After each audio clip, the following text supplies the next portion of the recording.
आता ही शोकांतिका का होऊ द्यायची नाही? कारण जगामध्ये जर बघितलं तर जनजी ज्याला म्हणतो आपण, सर्वसाधारणपणे 1997 ते 2012 ह्या काळात जन्माला आलेले हे सर्वजण अत्यंत तरुण आहेत. जगामधला सर्वात जास्त तरुण पिढी भारतामध्ये आहे. आणि जगातली सर्वात मोठी संपत्ती आता कोणती असेल ते तरुण.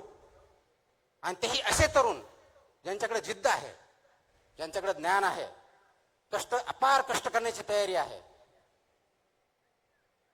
असे तरुण आपल्याकडे असताना तरी त्यांच्यामध्ये नैराश्य, न्यूनगंड ही धोक्याची घंटा आहे. आणि धोक्याच्या घंटेला सर्व स्तरावरून आपल्याला काम करावं लागणार आहे. ते सामाजिक स्तरावरती करावं लागणार आहे, कौटुंबिक स्तरावरती करावं लागणार आहे, राज्य स्तरावरती, देश पातळीवरती करावं लागणार आहे. तुम्हा आम्हाला सर्वांना मिळून करावं लागणार आहे. आणि ते कोणतं काम असणार आहे? काढून टाकतो मी. आवाज येतोय? हे जर करायचं असेल तर आपल्याला याच्यामधला विचार समजून घ्यावा लागेल. ही जी नवीन पिढी आहे याला जुन्या रूढी परंपरा मान्य नाहीत. आपल्या काळात आई वडिलांनी सांगितलं उभं राहायचं, त्यांनी म्हणलं हे योग्य, ते मान्य करायचं, त्यांनी सांगितलं हे योग्य, मान्य करायचं. आजच्या तरुण पिढीला, विशेष करून जनजीला हे मान्य नाही. आणि त्याचं चुकीचं काहीच नाही. कारण आपण वास्तववादी असलं पाहिजे. डिजिटल युगामुळे जगातल्या चांगल्या वाईट सर्व गोष्टी आपल्या समोर आहेत. त्याच्यातल्या चांगल्या गोष्टीला प्रवृत्त करणं, चांगल्या गोष्टी अडॉप्ट करणं आणि वाईट गोष्टीपासून दूर ठेवणं हे आपलं कर्तव्य असणार आहे. आणि या तरुण पिढीला हायरार्की मान्य नाही आहे, उतरण मान्य नाही आहे, तो अमुक एक नेता म्हणून मला मान्य नाही. हे सर्वजण नेते आहे, यांच्यामध्ये लिडरशिपच्या सर्व क्वालिटी भरलेल्या आहे. गरज फक्त आहे त्यांना योग्य दिशा दाखवण्याची. ती दिशा दाखवण्यासाठी आपल्याला काम करावं लागणार आहे.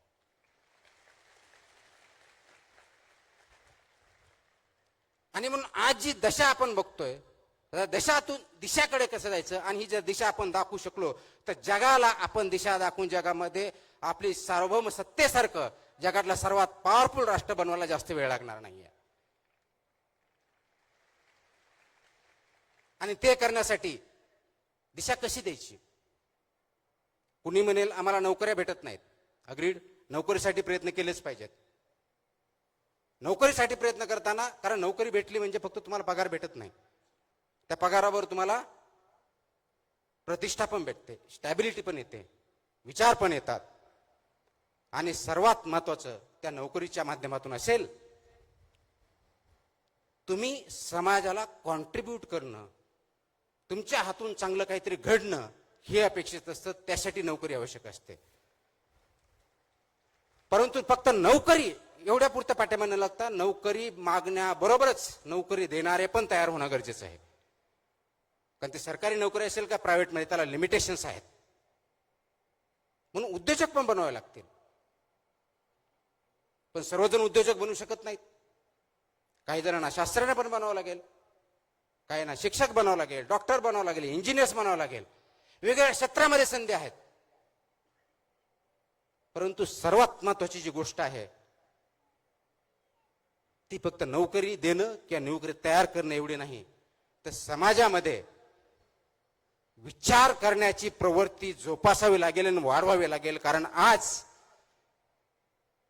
फास्ट फॉरवर्ड स्क्रोलिंग, व्हॉट्सअप आलं की पुढे फॉरवर्ड करणं, या युगामध्ये आपण विचार करण्याचं थांबवलं आहे. तर विचार जो थांबवला आहे त्याला थांबवून विचार करण्याची प्रवृत्ती वाढीस घालावी लागेल. त्यासाठी आज आपल्याला विचार मंथन करावं लागेल आणि ते आपण सर्वांमध्ये बिंबवणं गरजेचं आहे. आपण जीवनामध्ये काम करत असताना, लहानपणापासून मोठे होत असताना आई वडिलांबरोबर इंटरॅक्शन करतो, समाजामध्ये वावरतो, मित्रांबरोबर चर्चा करतो. दिवसभरातले 24 तास जे असतात ते कोणत्या ना कोणत्या कार्यामध्ये आपण मग्न असतो. ते काम असतं की नसतं भाग वेगळा, मग्न असतो. एक स्टडी आहे, त्या स्टडीमध्ये सांगितलं की इंडियामधला तरुण सर्वसाधारणपणे दिवसातले 7 ते 9 तास हा स्क्रीनवरती घालतो. 7 ते 9 तास. आता 7 ते 9 तास ज्यावेळेस स्क्रीनवरती घालतो, त्या स्क्रीनवरती एक स्क्रोल केल्यानंतर, एक अंगठाने एका बोटाने तुम्ही एक स्क्रोल केल्यानंतर किंवा फॉरवर्ड केल्यानंतर विचार करतो का की आज ज्या जोकवरती मी हसलोय त्याचा अल्गोरिदम ऑलरेडी तिथं टिपलं जात आहे. ज्या फोटोवरती मी नॉट लाईक म्हटलंय तो परत आपल्यासमोर येणार नाहीये. ज्याच्यावरती मी टीका केली आहे ते रोज रील्स मला परत भेटणार नाहीयेत. ज्याला मी लाईक केलंय ते सर्व माझ्यासमोर येणार आहेत. आणि हे 2-3 दिवस झालं की आपल्या मोबाईलवर फक्त आणि फक्त आपल्याला जे आवडतं तेच रील्स यायला, बातम्या यायला, स्क्रोल्स यायला चालू होते. आणि मग आपण स्वमग्न होतो त्याच्यामध्ये. 2 तासाचे 4 तास, 4 तासाचे 9 तास, 9चे 12 तास काय होतात कळत नाही.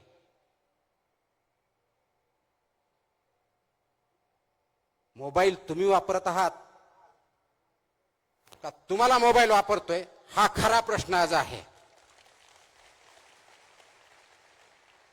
स्क्रीन तुम्ही चालवत आहात का स्क्रीनच तुम्हाला चालवते, याच्यावरती विचार करण्याची, थांबण्याची गरज आज आपल्या सर्वांमध्ये आलेली आहे. मला वाटतं तो जर विचार आपण केला तर अनेक प्रश्न गुंतागुंतीचे जे आपल्याला वाटतात ते सरसकट सुटू शकतात.